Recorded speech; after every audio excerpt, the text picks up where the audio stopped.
Good afternoon and welcome back to our 1 o'clock session. Again, handouts are available in the back at the registration table if you don't have one. The alphabet. You use it every day, but where did it come from? Would you believe that evidence points to a group of Hebrew speakers living in Egypt, spanning the time from Joseph to Moses? Archaeolinguist Dr. Douglas Petrovich claims to have decoded ancient scripts, revealing the connection between the first alphabet and the writing of the Old Testament.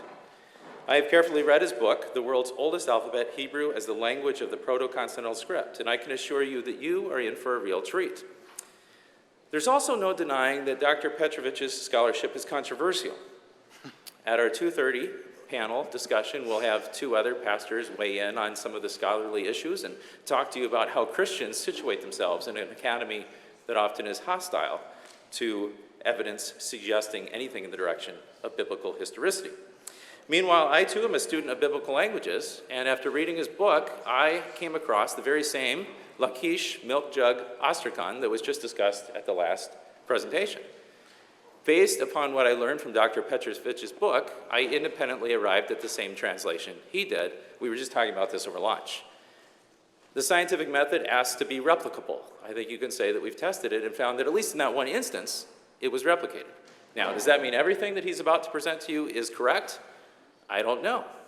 But let's listen and think through it and work on that ourselves. Let's also realize the implications that are at stake. Simply put, if you're wrong, and someone other than the Israelites invented the first alphabet, that doesn't change our faith in the scriptures one bit, does it? But if he's correct about even half of what he says, then suddenly that museum room in Jerusalem that was empty needs to have something on display showing that there are connections between what we dig up from the past and what we read in the pages of scripture still today. In other words, our narrowly focused discussion about the alphabet has far-reaching implications that severely threaten the skeptic's worldview and offer to carve out some space for conversations in which we can point people back toward the scriptures and through the scriptures back to Christ. Christ, that Messiah promised in the Old Testament.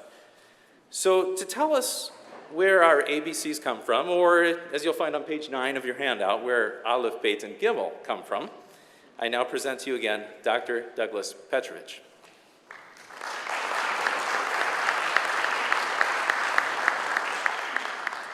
Good afternoon. I hope your lunch went well.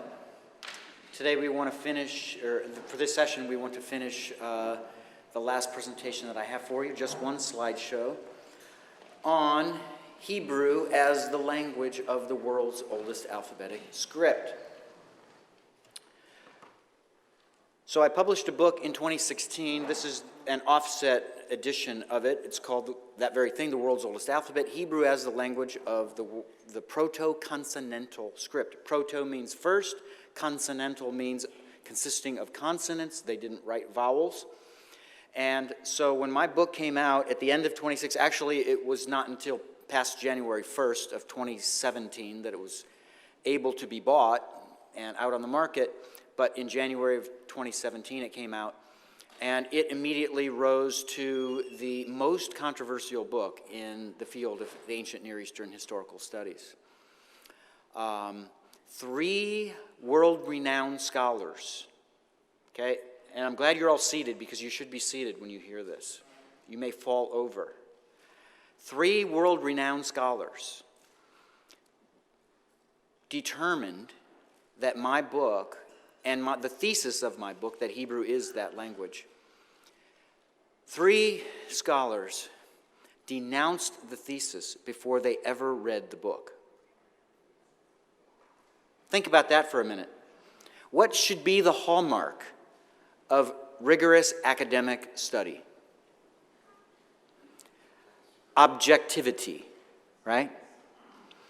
A willingness to put your own view on trial if there's evidence that can call it into question. It doesn't mean that you'll change your view, but it shouldn't mean that you can't or won't change your view. You should be able to objectively look at new evidence and see how it fits against something related to Scripture.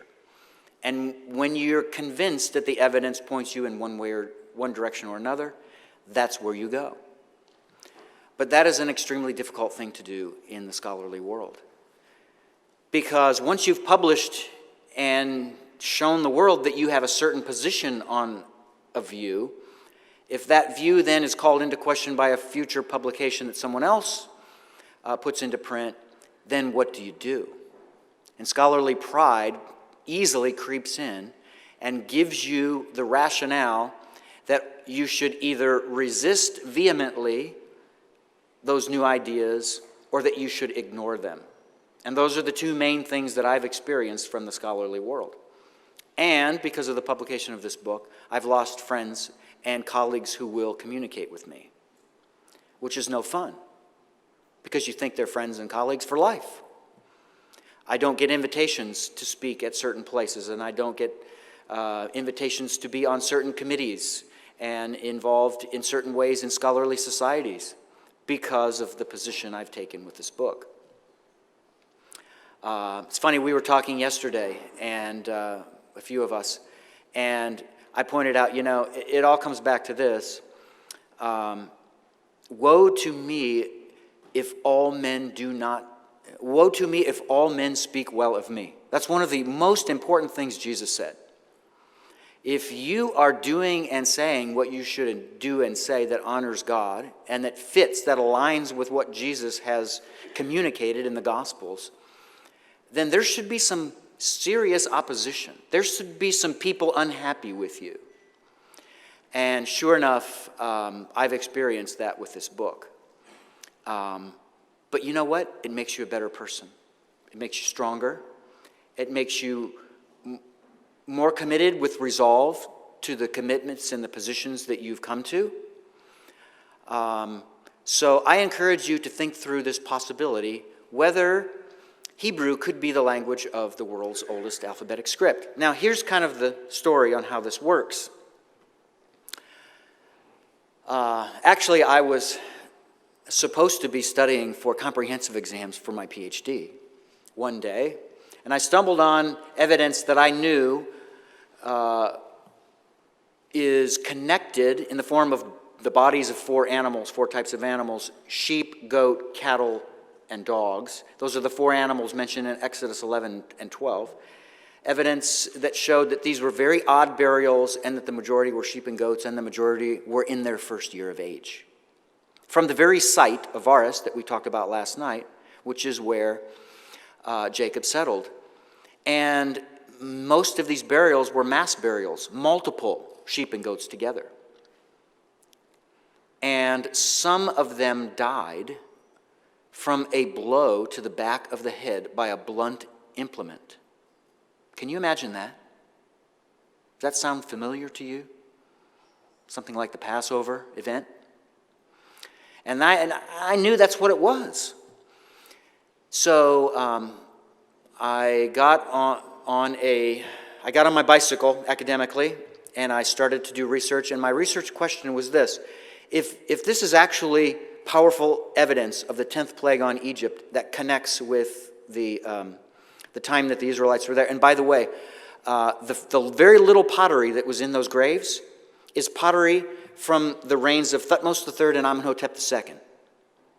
Surprise of all surprises. Being the father of the Exodus Pharaoh and the Exodus Pharaoh. So I decided, my research question was, if this is indeed evidence of Israelites in Egypt at the end of the time there, right before the Exodus, shouldn't there be evidence that they were there for 430 years when Exodus 12, 40, and 41 makes that clear with the right position on the textual variant that's there?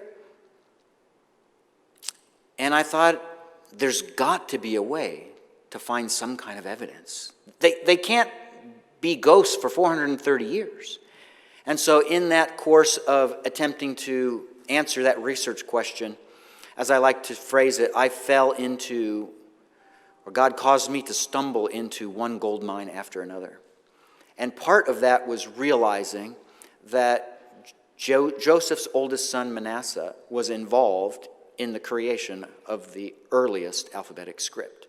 because he was the one, as Zebedee, he who was disfavored, the father of Shechem, whom Joshua 17:6 identifies as one of the sons of Manasseh.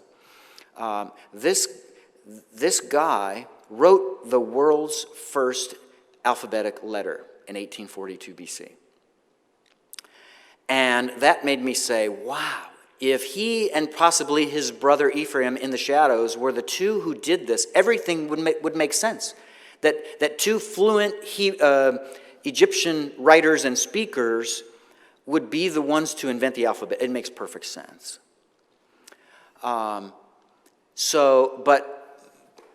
But what I came to was, when I saw that this alphabetic letter was in the caption of this inscription that Zebedee, he was disfavored, Manasseh wrote, that's when I knew I needed to study and figure out what this was. Because when I looked at that alphabetic letter on a mostly Middle Egyptian caption, I didn't know what it was at first. That's where I was at. I didn't know what in the world that was. I knew the sign list, right? I minored in ancient Egyptian hieroglyphics. I know the 800 hieroglyphs in the sign list. This wasn't one of them. And there was a second pictograph in the caption that Manasseh wrote, which was an hourglass-looking thing, we can call it, and I didn't know what that was. So I called up a friend of mine who teaches in New Zealand, who is from Australia. He's my dad's age, Brian Coles, and I said, and he's been a Western Semiticist for decades, going back to, 80s or 70s, somewhere in there or before. And I said, and he didn't really know Middle Egyptian. He knew some things about it, but he didn't really study it formally. And I showed him the inscription, I showed him the caption, and I showed him those two pictographs that made no sense to me. And I said, what is the hourglass and what is this big box-looking thing? And he said, oh, that's easy. The hourglass-looking thing is an ingot, and that makes the we sound. It's a Canaanite syllabic. And he said, the box-looking thing is a proto-consonantal letter, and that makes the b sound. And I thought, wow, now I really need to study things, because I knew that this was the oldest alphabetic letter, and I knew that an Israelite wrote it, and I knew that the oldest alphabet hasn't been deciphered, and maybe God's calling me to be the one to do that. So what I had to do, and this all goes back to the beauty of how God makes us, he needed for this role, he needed somebody who is an absolute freak with detail, who can sit there for hour after hour after hour and look at things that would drive people crazy, who would not be satisfied until he solved every conceivable question that could be solved in relation to the study. That's how he made me. What did I have to do first? First, I had to catch up on 150 years of scholarship. Try that sometime. For 150 years, we've known about the script, and there have been opinions about it, and there have been conclusions drawn. Almost everybody agrees that it's Semitic. It's a Semitic language, and Hebrew is one of the Semitic languages. It's considered a Western Semitic language. There are other Semitic languages. But I knew I needed to understand what was the history of scholarship so that I can benefit from all of those who went before me. And so that I could maybe, if it's possible, take things a little bit further, because I knew the language. And I taught Hebrew, every level of Hebrew up before this time. So I was equipped in that way, and having had Middle Egyptian as my minor and my PhD, I know the source that it comes from, so I can understand things that other scholars who never knew Middle Egyptian, never studied it, they could never figure out, even if they spent their whole lives working on the world's oldest alphabetic script. What an amazing opportunity. So I caught up on 150 years of scholarship. I saw where there were certain letters that seemed pretty foolproof for their consonantal value, how they're pronounced. Is it a b, t, s, r, or whatever? And I knew there were disputed letters where certain scholars agreed and certain scholars disagreed. So what I was able to do, what other scholars couldn't do because they didn't know it was Hebrew, I was able to have a little science experiment. And my science experiment occurred on the pages, if you will, of these 10 or 15 inscriptions that could be deciphered if you knew what the letters were.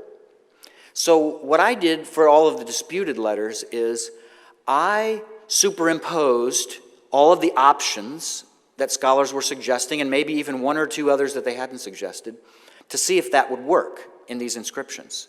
Because if you get the right consonantal value, it's going to be correct every time that letter shows up in an inscription. If you get it wrong, you're going to be right less than 100% of the time. And it's not always going to have a sensible translation, sensible meaning. So by process of elimination, I was able to resolve every one of those disputed letters. And this took an enormous amount of time. And when I was done, I was convinced now that I have the right phonetic value for every consonant in the world's oldest alphabetic script. The next thing I needed to do was figure out what was behind the picture with the letter, because every letter had a picture, and that's how the system worked. You have to know what the picture was so you can think of the word that goes with that picture and pronounce the first letter, and we're going to get into that in a minute.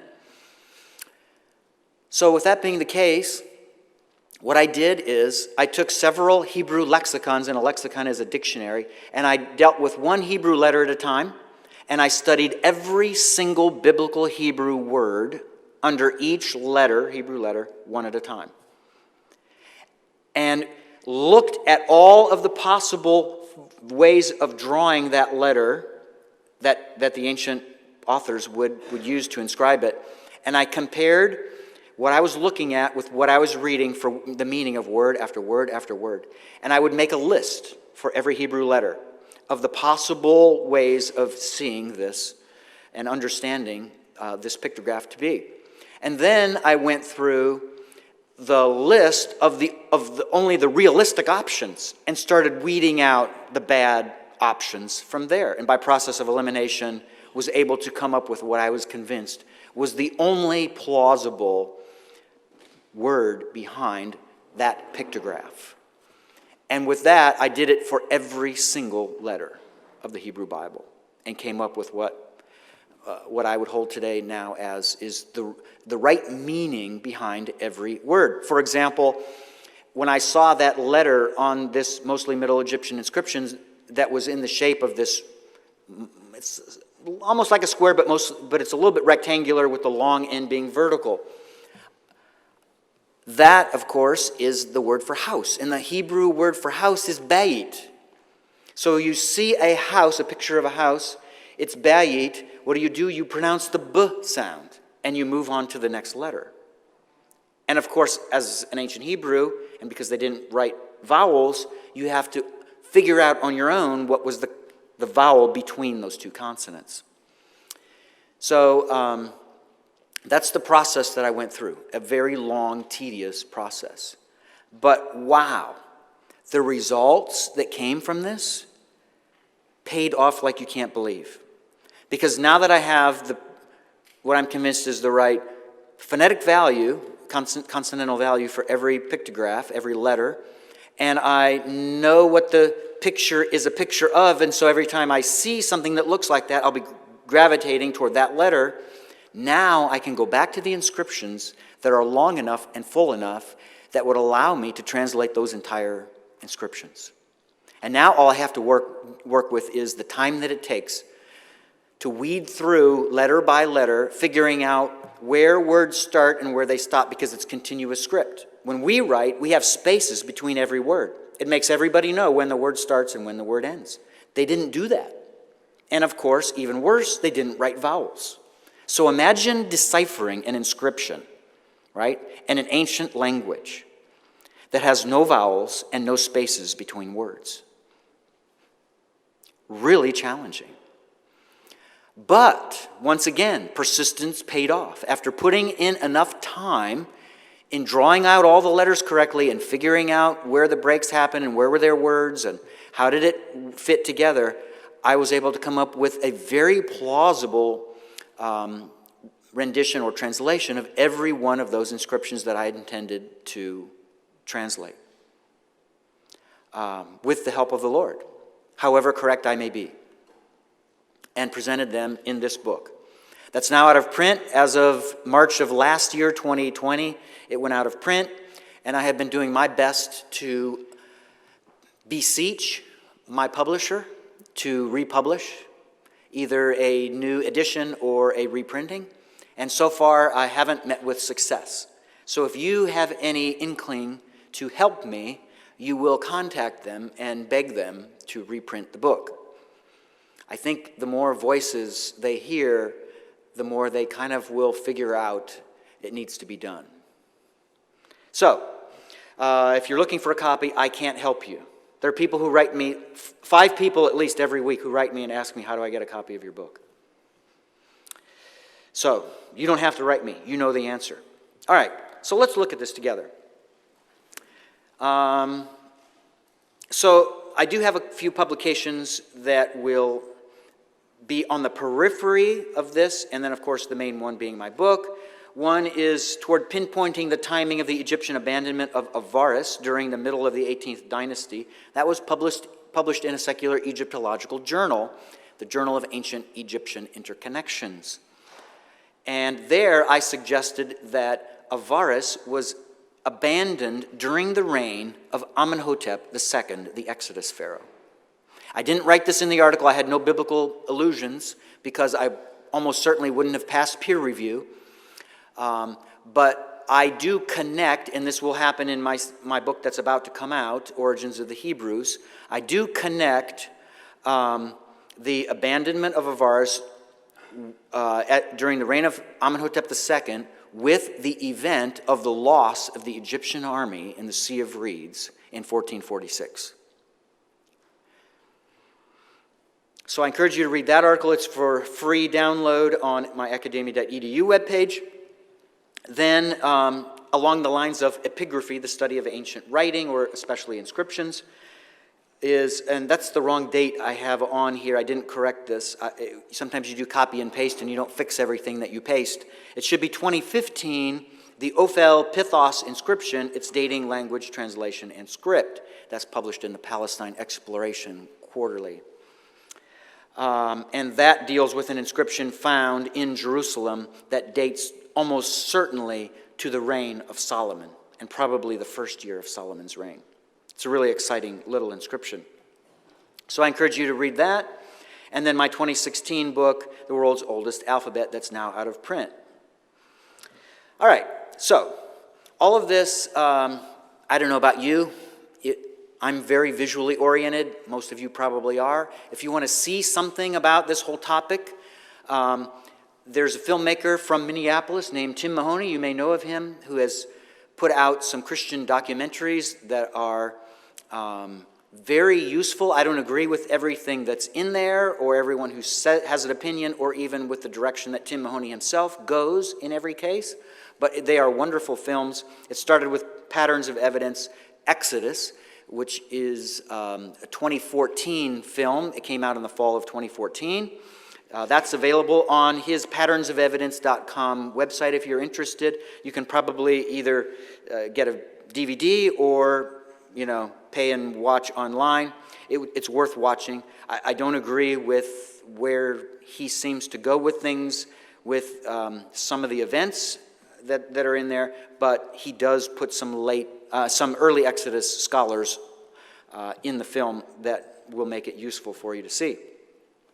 Then his second film, so edition 2 of Patterns of Evidence, is The Moses Controversy. And it's funny because he was going to make his second film a study of the what happens after the Exodus, the route to Mount Sinai and where Mount Sinai is and all of that. That was going to be the focus of the second film.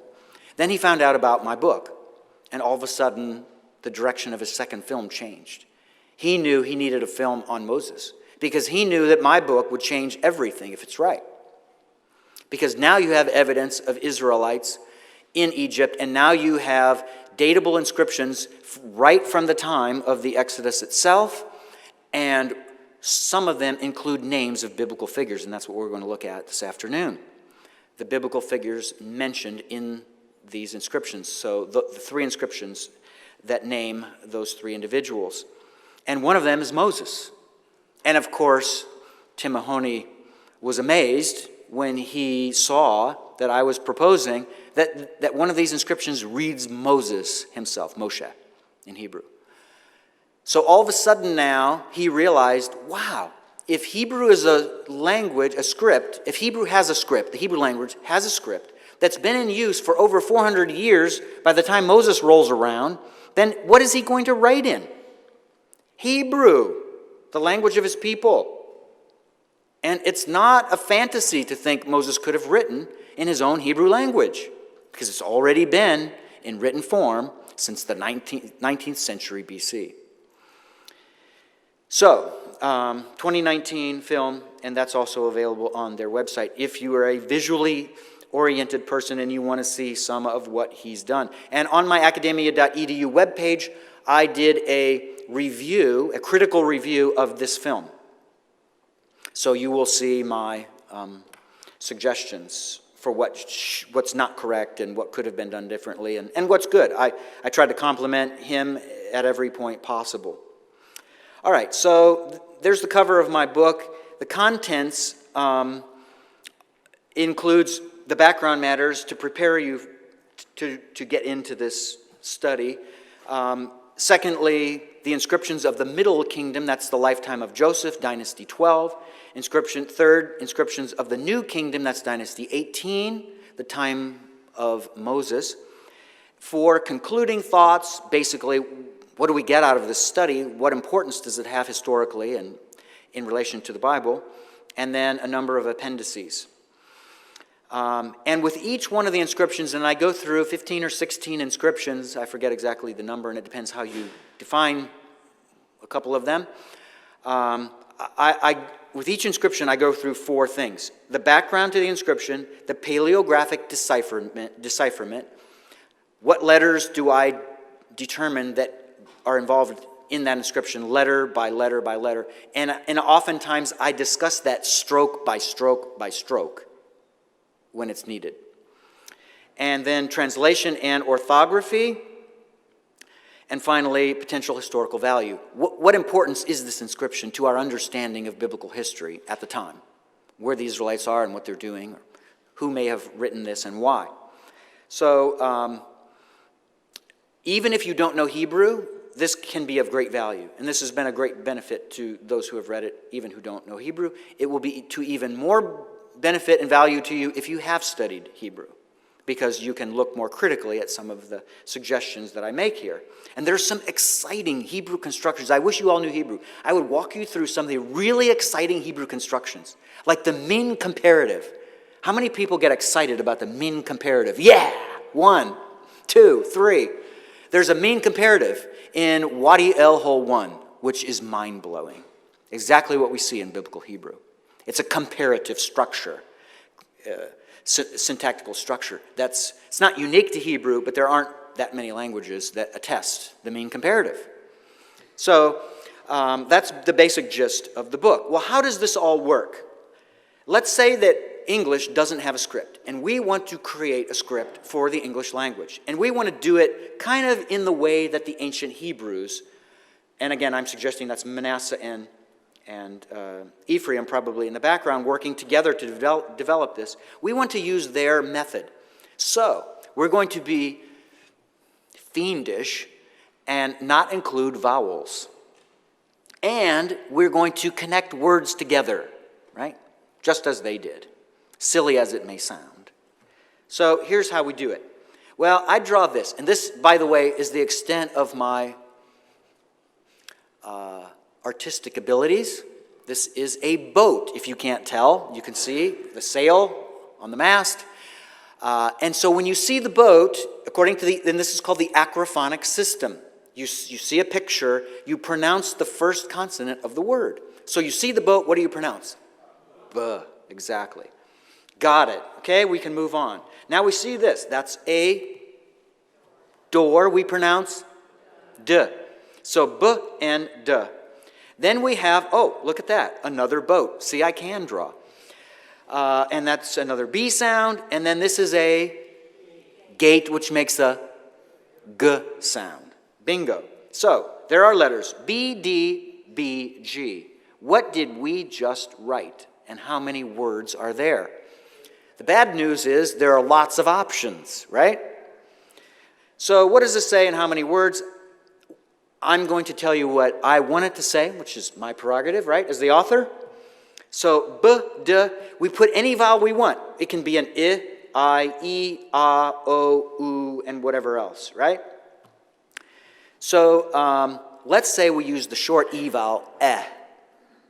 That means our word is bed. So every time we see a boat and a door together, we've just written bed. We can read it in the Acrophonic System. And I'm deciding that I'm going to cut the word right there. So it stops after that second letter, and the letter B starts the next word. So we have B and G. And I've decided that I'm going to use the short I vowel there, so it's going to be big. So what I have for my second word is big, and if I put it together, and I've done this in a way that models after Hebrew, which is like Spanish and some other languages, where you put the adjective after the noun in most cases, especially attributive position. So the Hebrew would say, the boat big is what I took with me to the lake. But really it means the big boat, so we'd have to switch that into English. So the translation would be a big boat, or if there's only one of a kind in the universe, according to the Hebrew mind, it already has inherent definiteness, so it would be the big bed. Did I say boat? I meant bed. The big bed. So that's our way of creating a script with English using the Acrophonic system that Ephraim and Manasseh used. That's how simple it is. And think of the beauty of this. Think of the genius involved. Because with cuneiform, which was the first script ever invented, all you have are these triangles and these triangles with tails and, one other thing. And these are essentially wedge shapes that, depending on how many of them you have and the direction they're pointed and so forth, will determine a number of different things, including syllabics, or a syllable that you would pronounce.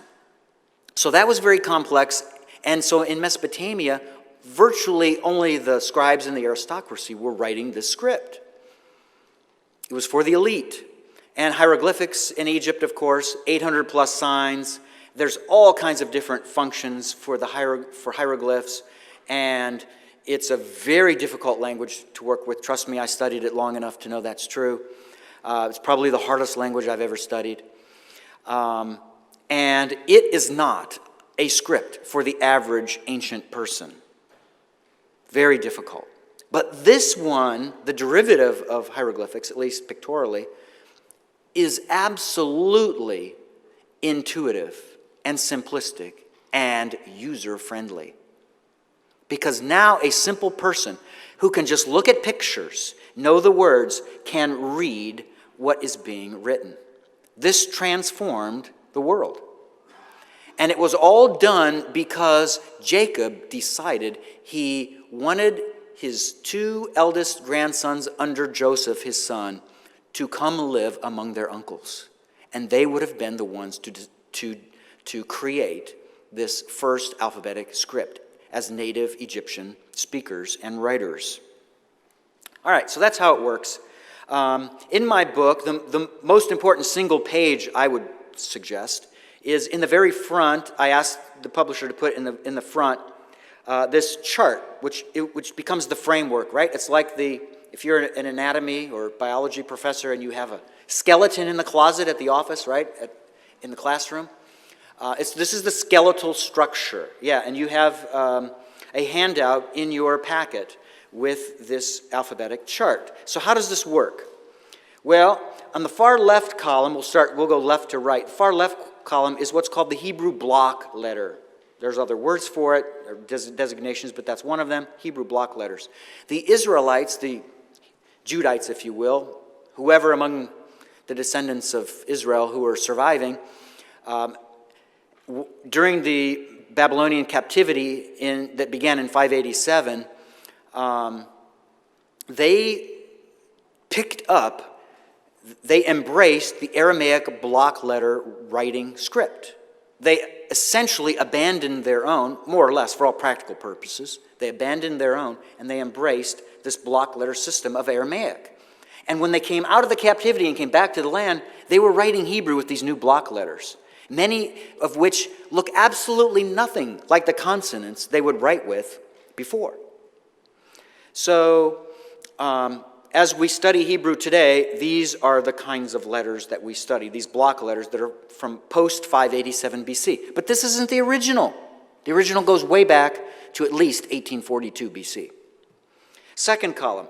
This is the proto-consonantal Hebrew original letter I'm suggesting that Manasseh and Ephraim would have decided or determined would be the way that you would write that certain letter. So the Aleph, which means ox or cattle, right here, and this in this case just the head of it, can be drawn with a hieroglyph. So, in fact, the next column is the hieroglyph from which it comes. So the predecessor to the original proto-consonantal Hebrew letter is an Egyptian hieroglyph. So that's the third column. So this is the hieroglyph right here, F1, and then that's what it looks like to its left when they would have written it. It's a little bit more country, a little bit more backwoods, if you will.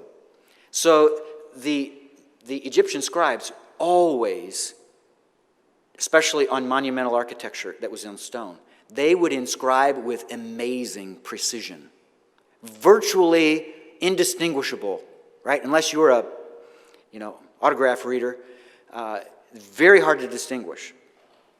So those are the first three columns. The fourth column, I have the Hebrew word that acts as the source or the connection behind that pictograph. So whatever word that is, and in this case, the first letter in the alphabet is Aleph, which again means ox or cattle. So when you draw the ox or cattle, you pronounce this. It's actually a consonant we don't use. It's guttural. It comes from the throat. So usually when Hebrew is taught in the United States, we just consider this a silent letter. It wasn't really silent in the ancient world, but we don't really reproduce it in our language, so we just kind of skip it in our study of Hebrew.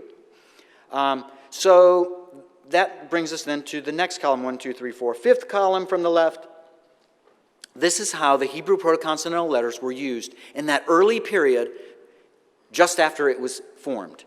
So we have examples, for example, of the Aleph from Sinai 377 here, and then from Wadi al-Hol 1 here and Wadi al-Hol 2 here. And you can see that they're extremely pictorial. The features of the ox's head are all drawn carefully and diligently, as if an artist, maybe not professional, but someone who loves art is drawing it. Way better than I can do. I just trace these. And then if you look at the next column, so that was from roughly 1842 BC to 1760. So all of these letters are attested in inscriptions. For this column, this Hebrew consonantals of the Middle Kingdom, all of these are attested in inscriptions between 1842 and 1760 BC. Then we move to a new time period, the New Kingdom, 1560 to 1307 formally. And so all of these inscriptions fit within that time frame, or these representations of the letters. And you can see, if you contrast them with the ones that went earlier, you can see, for example, that these ox's heads were drawn less pictorial. So there's no more eye, E-Y-E, that's drawn. There's virtually no more mouth that's drawn. The horns are drawn a little bit faster and easier, and the head becomes more simple, until the point where in that same period of time, on the far right in this column, you have what looks like an A letter. And that's attested in Sinai 375C. and that is an aleph. Well, if you take the one that's to its left, that's Sinai 359, and you take this ox's head here, and you make this look like a V, and then have this cross here, and then you flip that 180 degrees, it's going to become almost exactly like what you see to its right. So it's a very simple movement, and that's what would happen with these letters. There was a progression to go from from more pictorial to more abstract over time. And that makes perfect sense, doesn't it? Because you don't want to spend all of your time like an artist drawing every letter one at a time. Carefully drawing an ox's head every single time. Make sure the antlers are right, make sure they're even, make sure your eye is in the right place, and your mouth is right where it should be. No, write it faster and easier. So, time was not kind to the pictorial value of each letter, or most letters. So over time, and I invented a term in my book called residual pictographic value. How much residual pictographic value was there for any certain letter over time as it went along? Did it become so abstract that you could no longer see the picture behind it? But think about it. If it's a slow process over decades and centuries, it's not a problem because it's a gradual evolution of the form of the letter, becoming more abstract. We write an A today, right? We do this and this to write our capital A.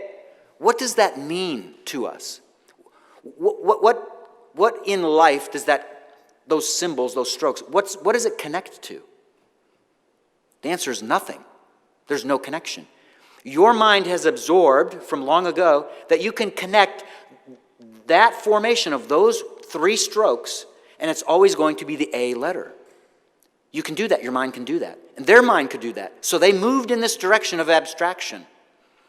And then, of course, when Hebrew got to a point later, and here the last column is this is the Iron Age, from 1150 BC to 587 BC, you can see how the letters have evolved now. And there's virtually no pictographic value, for example, in the far right with the Aleph or Aleph letter. You don't see anything that resembles an ox's head there, do you? No, because it's changed over time. So I tried to put letters in here that would show you as well as I could the progression of this losing of pictorial value over time. And to show you the continuity from 1842 BC to 587 BC. It's a slow, gradual, but predictable movement going from pictorial to abstract. All right, so that's how it all works. And then my next slide actually is looking at the second half of the alphabet. So you can look at this for yourself. I did give you a handout. If you want the electronic version of this, I've uploaded a JPEG file of this to my academia.edu webpage, and you can download it and have it and use it and, teach it to others.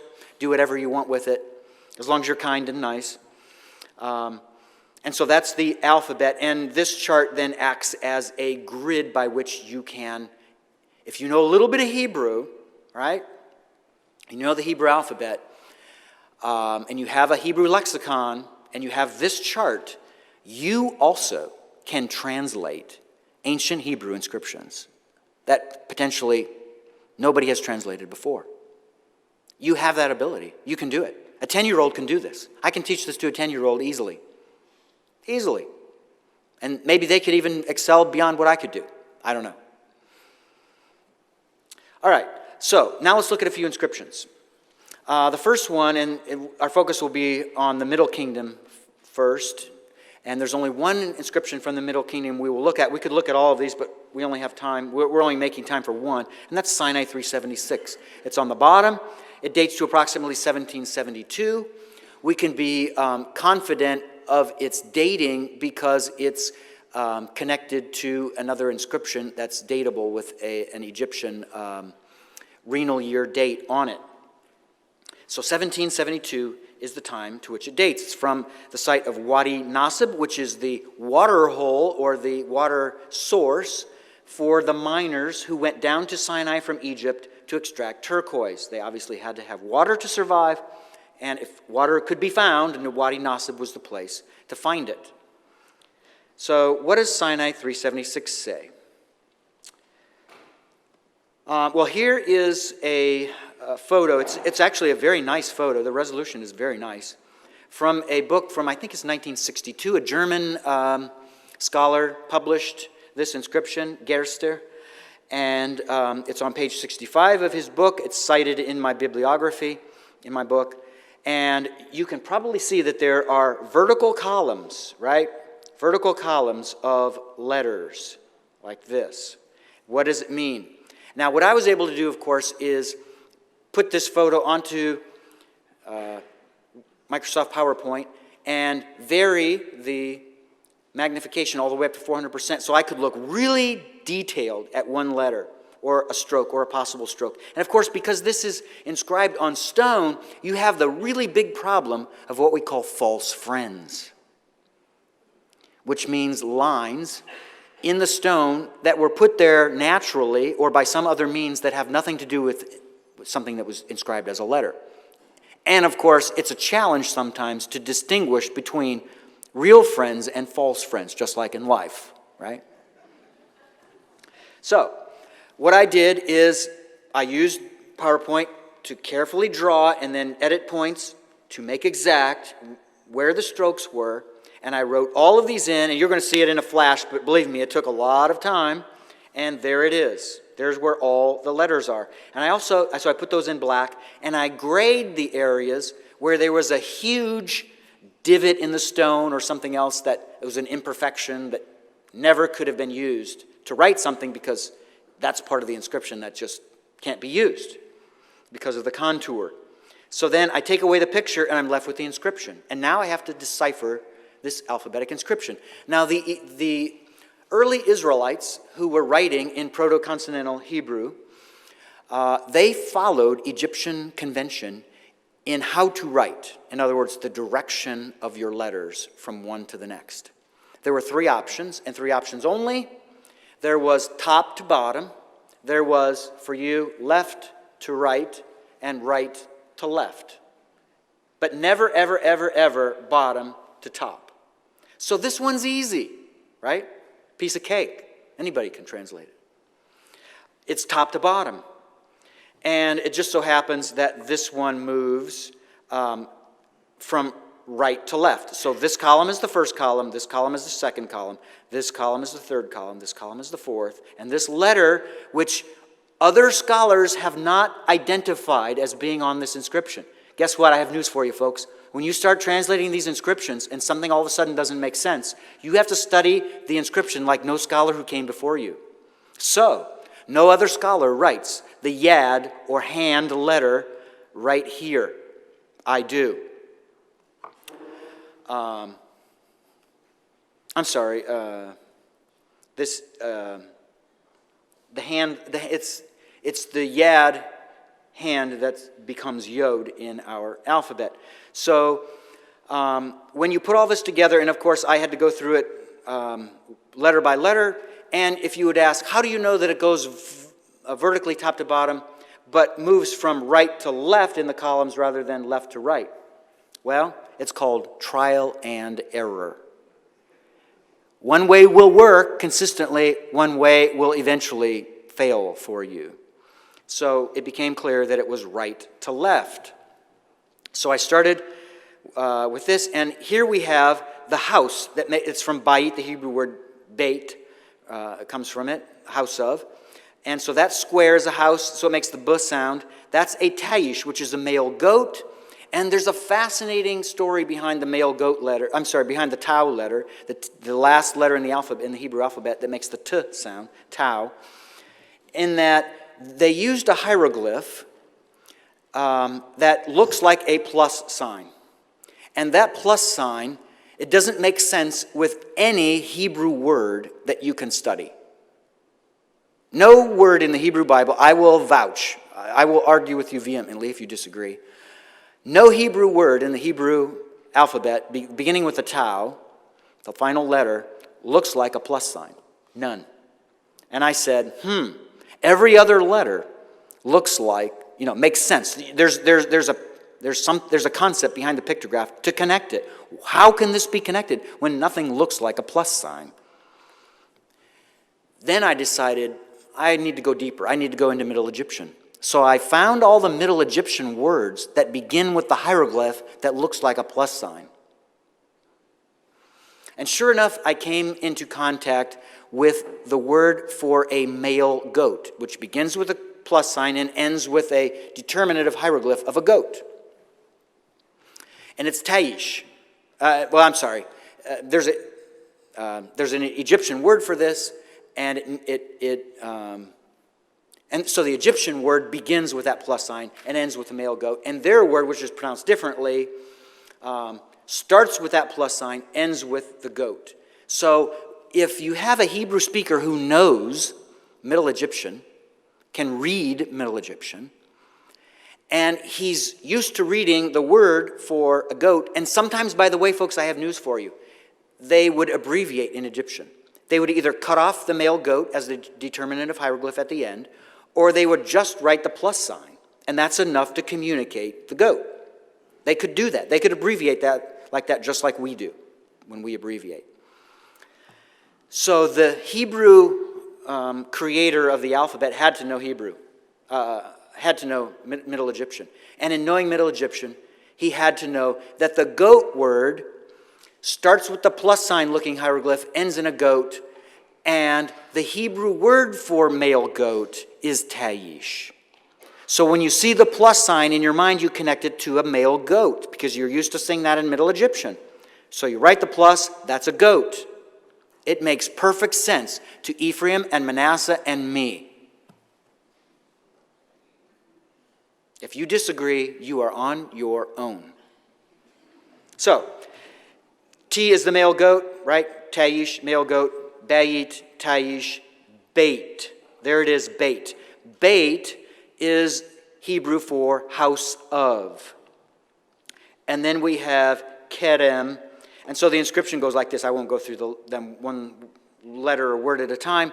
The house of the vineyard of Asanov and its innermost room were engraved. They have come to life. So the word Asanov begins right here with this very ugly looking. That's kind of like I would draw it. Ox's head, and then this fish that makes the S sound, and then this snake that makes the N sound. So Asnat, right there. That's Asnat.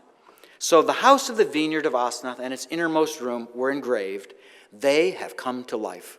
What does this inscription mean? Took a long time to think through this one. I think I figured it out. Who is Asnath? Joseph's wife's name is Asnath. She's the only character in the Bible named Asnath. And her name is inscribed here. And what is our year? 1772 BC. She would be roughly, if she's around Ephraim and Manasseh's age, which you would, let's see. Wait a minute. No, I'm sorry. If she's around Joseph's age, she would be at least 130 years old, and probably older at this time, if she were alive. The house of the vineyard of Asnath and its innermost room were engraved. What does this mean? I lived in Russia for 10 years. Many Russians had what's called a dacha. A dacha is a summer garden where you would go, and usually you would live there for a summer if you could. You'd live there for summer, and you would grow a garden. Potatoes, you grow potatoes there, and I don't remember what else they grew. Other vegetables, beets and things that became staples that they would actually use for the entire winter and into the next, all the way into the next spring to survive. So when they would go to their dacha, they would have this little house or shack that they would build there in the middle of it. And that's where they would sleep overnight. And sometimes, if they had a lot of money, they would make an elaborate dacha house, a dacha house, so that they could have a place to rest, a place to sleep, protection from the mosquitoes that come in, and they're terrible in Siberia, and, a place to watch over the entire garden as it grows. Well, that's not a new concept, and it's not invented by the Russians. It's a very ancient concept that when you have a garden or something like that, you would go and you'd tend to it, and you'd build a little house or shack there, and you'd watch over your garden, and you'd grow it over the course of its life. And then you'd reap from it, and you'd potentially move, back into your house where you came from. So there was a vineyard, and the vineyard was named after Asanov. If she would have been over 130 years old at the time, she's probably deceased. So it's referring posthumously to Asanov. It's naming the house in the vineyard, and of course the vineyard is where they make the grapes, which will be used for making wine. And of course, as I mentioned last night, the main industry of the Hebrews during their time in Egypt, they were middlemen with the distribution of wine that came from the Levant. Well, with this vineyard, they could make some of their own wine, or whatever they wanted to make out of the grape juice. And so they had their own vineyard, and it was named after Asanov. And guess what, folks? This fits perfectly, if you agree with me, that Ephraim and Manasseh were the residents at Avaris in the second Asiatic occupational phase, because they're now the key central figures at Avaris. And so they would be inclined, being those who run the area, to give precedence or give honor to their mother, their own mother, Asanov. So Ephraim and Manasseh were sons of Asanov, and they named the vineyard after her. So the house that was there, something happened to it. The house and its innermost room were engraved. The word innermost room is the word that's used in Hebrew for the Holy of Holies. Typically, the Hebrew culture was based on what's called architecturally, and I wrote my PhD dissertation on monumental architecture of houses and temples, was based on what's called a tripartite model, 3 parts to the house. There's the entry part, however that's constructed, the central or middle part. So the portico, or there are other names. The portico is one of them for the first part that you enter, and then the antecella is the second part, and then the cella is the innermost room in archaeological terms. So the innermost room is usually where it's like where you'd have your bedroom. It's where only you go or someone you invite who has special permission to go in there and do business with you or whatever, in privacy. So they were beautifying.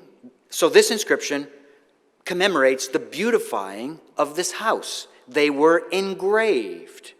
The house and the innermost room of the house that was at in the middle of this vineyard was improved in such a way that engravings were made on. And the word for engrave here is the word that's used of the first temple.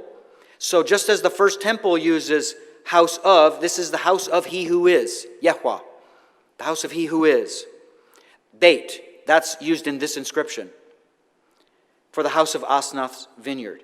And just as devir is the Hebrew word for the innermost room of the house of he who is, right, that became the temple we know of as the Solomonic temple, that same word devir is used in this inscription of the innermost room of a house or building, in this case, the house of built in honor of Asanov. And then the word engrave, kala, is used of Solomon's carving of all of the temple's walls with engravings of cherubim, palm trees, and open flowers, both with the inner and outer sanctuaries. Well, this word is found on our inscription. Both the entire house, possibly emphasizing the exterior of the building, and the innermost room were engraved, perhaps just before the mining expedition launched. Isn't this beautiful? 3 words used of the construction of the first temple are found in this inscription. Amazing. So Asanov is honored in the building of this building and the beautifying of it with engravings or carvings to make it look more attractive to anyone who would enter the house, including the innermost room. Okay, and that's really all we have time for.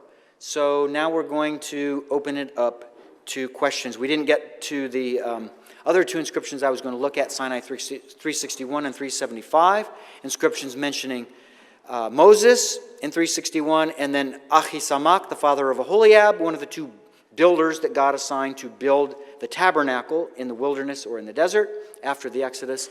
So you can look at those in my book or talk to me about those individually. Thank you.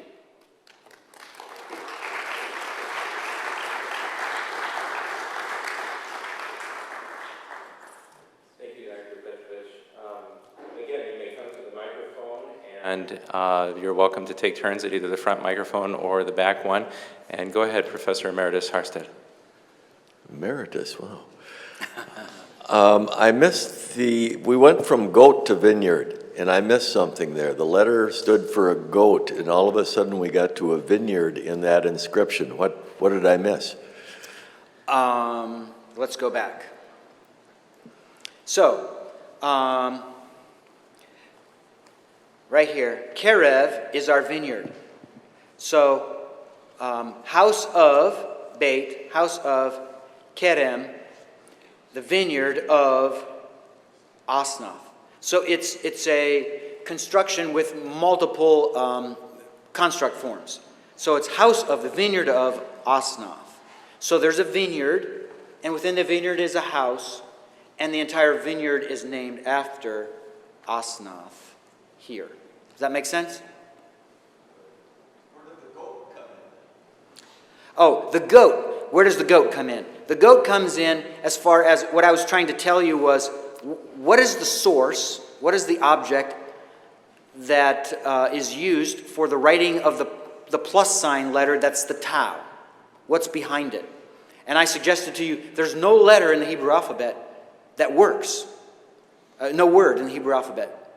In the Hebrew vocabulary, ancient biblical Hebrew vocabulary, that works for what could make something look like a plus sign. It's just completely abstract. But if you know hieroglyphics, you can make it work with tayish, which means male goat, which starts with a tau. Tayish. Jesse. The connection with Manasseh and Ephraim, it's fascinating, and it makes me wonder about the earlier histories in Genesis. So saying that this is the beginning of this alphabetic script, consonantal script, in using the Hebrew language at that point in time. Now, that ends up being recorded by Moses, or used by Moses in recording these earlier histories. So is there any evidence against something that predates that would have been maybe treasured or kept and then used by Moses at a later time? Mm-hmm. Good question, and we don't really know what Jacob or Joseph had in their hands, or Jacob's family had in their hands, as far as any potential written record of earlier generations, of the lives of earlier patriarchs. We just don't know. So it's possible, it's plausible. I can't say it's impossible that there weren't records that were passed down from the beginning of writing, which comes shortly after the Tower of Babel. At some point after that, it's possible that some written script, cuneiform, or something, could have been used to write down things and passed then no longer orally, but through written form. That's possible. But the other part of it is, no doubt in my mind whatsoever, and I'm not alone, many ancient Near Eastern scholars would agree with me, that the ancients were wonderful at oral transmission, where we today are terrible. When I was young, we knew about, a dozen or more phone numbers of people who were important to us.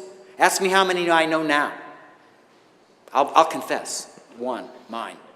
I don't know anyone else's. I just press the name, right? We're lazy with our memories. They weren't lazy with their memories. They learned and transmitted through oral tradition. So probably the majority of what came down to Jacob and to Moses was through oral transmission. But I want to make this really important remark. Okay, in Genesis, where do you start finally getting a really big biography? When you compare Abraham, Isaac, Jacob, and Joseph, where do you get the really big biography? Joseph. The other ones are smaller. Why? Because now Ephraim and Manasseh have writing at their disposal, and they can pen all of the important events related to their own father, because he was a first-hand witness who could tell them and they could write it down. Doesn't that make a lot of sense? Why then you would have a much longer history behind the story of Joseph? Because they were writing it down. And then Ephraim and Manasseh passed that down from generation to generation, that history, and it made its way to Moses and found its way into the biblical text. That's my theory for how that works. Yes, the one in the front first, and then a question from the back after that. Thank you. Go ahead, Julie, from the front first. This is just a real practical question. Who is the publisher of your book, The World's Oldest Alphabet, that isn't going to be republished? Good question. So, if you want to be a zealot and contact my publisher and say, Petrovich's book really needs a reprinting, it's Carta, C-A-R-T-A, that's the word that means map. Carta specializes in, guess what? Maps. And they're an ancient Near Eastern historical publisher out of Jerusalem. So you have to write to Israel. But you can go to their website, I forget what it is, Carta something or whatever, and then .il for Israel. And they will, there's a way that you can use their website to send in a comment, and you can make that comment if you're interested and let them know. Do we know anything about what was written on the but how it was written on the Ten Commandments? What language, what form? Would it have been this version of Hebrew? And I would suggest to you, extremely confidently, with 100% confidence, right or wrong, that the very script that's on in the Proto-Consonantal Hebrew alphabet, and it's here. So if you look at my handout, it's the next to last. I turned this off. Next to last column, where it says Hebrew consonantals of the New Kingdom, 1560 to 1307 BC. If you look up and down that column, those are how the letters were written at the very time of Moses' life. So how would the Ten Commandments look? These are the letters that you need to choose from, okay? And if you use those letters and write it for every Hebrew block letter that you find in a Hebrew Bible, you will come up with the original way in which it was written. And I've actually been offered by people to do this for them, to write a Ten Commandments, and I may do it at some point, but I've just been too busy. Our Professor Emeritus. Talking about Joseph's wife again just reminded me that she's Egyptian, and so that Ephraim and Manasseh are half Egyptian. God's interest was not in racial purity in Israel, but spiritual purity, and thus he had his covenant nation. And also he's using Egyptian stuff in connection with his alphabet, and it turns into what the Bible is written in. Maybe you have more comments on that. Yeah, and it's amazing when you look at some of the genealogies and look at the characters and the lives of some of the people, and to think they are in this genealogy that in many cases leads down to Christ. You know who's in the genealogy that you never expect there? We mentioned her name earlier today. Rahab. Seriously? A harlot? Yes. Because God looks on the heart of the person, and he can save a person of any persuasion, of any nationality, and bring them into the kingdom of God. Just like in the ancient times, he brought them into Israel. The mixed multitude consisted of whom? They were the foreigners who followed Israel wherever Israel trekked along, and they hitched themselves to the wagon of the Israelites and went with them, right? Foreigners. God loved foreigners from ancient times until now. And you look in the Hebrew Bible, you look in Psalm, one of my favorite Psalms is Psalm 67. I call it the missionary psalm. It's one of the most powerful psalms in the whole Bible. And it causes the Hebrew to look outward rather than inward. And it says, "Bless us, Lord, that we may be a blessing to others. Not so that we would be prosperous in and of ourselves." Don't bless us for that reason. Bless us so that other people would know you as we know you. That's the God of the Bible, who has a heart for people of every color, every race, every age, every defect. He loves every race of people and kind of person. Excellent. Thank you for that point. Chaplain, please. Amen. Good point, especially Norwegians. Amen.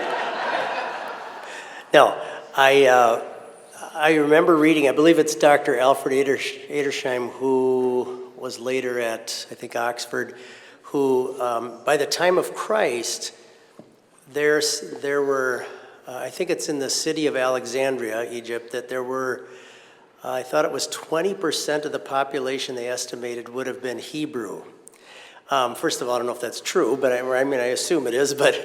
Sounds believable. Yeah, and I guess there seems to be an interesting connection, at least by the time of Christ, between the Egyptians and obviously there's a proximity thing there geographically, but if you could just comment on that a little bit. Yeah, and certainly Egypt and the Hebrews, they dovetail in their history throughout.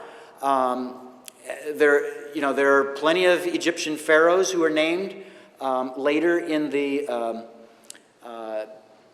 Hebrew Bible, and many of them by name. And you may ask me, nobody asked this question, you could have asked, why is it that the Exodus Pharaoh is unnamed, and the Pharaoh of the famine and the Pharaoh of the abundance, why are they all unnamed? And then later pharaohs are named, of the, I forget the names of some of them, but in the later period, in the first millennium BC, they're basically all named individually by name, and then they're called Pharaoh also. It's because of historiography. At the time that Moses wrote the Pentateuch, it was the standard practice among Egyptian scribes not to write the names of foreign kings. They didn't do it. You can look yourself. They just didn't do it. So when Moses wrote, where did Moses study? In Egypt. He followed the convention of the Egyptians. He didn't write the names of the foreign kings of Egypt for all of those situations. He didn't need to. And he shouldn't be expected to, because that was the practice of the day. Only later in time was it, so the Bible finds and attests to pharaohs by name later, when that was the historiographical standard. So, there are plenty of times that the Egyptians and the Hebrews come together, and even in the New Testament period, one of the main and most important manuscript traditions comes out of Alexandria. Some of the most important, oldest manuscripts, Alexandrinus and Vaticanus and Sinaiticus, all were made in Egypt in the 4th or the 5th century AD. So the Egyptians were extremely important to Israel's history all the way down to the end of the Egyptian culture. And we have time for one final question in this session. Put the pressure on. All right. Dr. Petrovich, the issue of Rahab has come up. I'd really love to have you say more about that in response to a couple of questions. We know that when the spies come to Rahab's house, she confesses her faith to them. We know that faith comes only by the power of the gospel. How did Rahab come to understand the gospel as she confessed her faith to the spies. Well, I don't know that she knew the gospel. I mean, the gospel really doesn't come until Christ, but certainly she could have known about the God of Abraham, Isaac, and Jacob, and she in her own words, she attests to. With fear and trembling, you can see that in her words, she attests to what God did 40 years earlier at the Right. time of the Exodus, right? Right. So that whole event is captured in her mind, which means she's a history student. She knows what's been going on in her region. Right. And because of what God did, the God of Abraham, Isaac, and Jacob did, she knew he was different than the gods of Egypt. She knew he was different than the gods of the Canaanites and her people at Jericho. Mm-hmm. So she would have had proven reason in her own mind Right. to have faith and trust Yep. in that God rather than the local gods of her Well, city. yeah. Well, thank you. As I asked the question to draw out what I think is a very important part of this study, Yeah. and that is, she confesses that that the God of Israel saved them through the Red Sea and so on and other things. What she's saying is that Moses was a type of Christ. And so the gospel of Christ is preached through the historical event of the crossing of the Red Sea. And I think that is critical to our understanding of the Exodus. Thank you.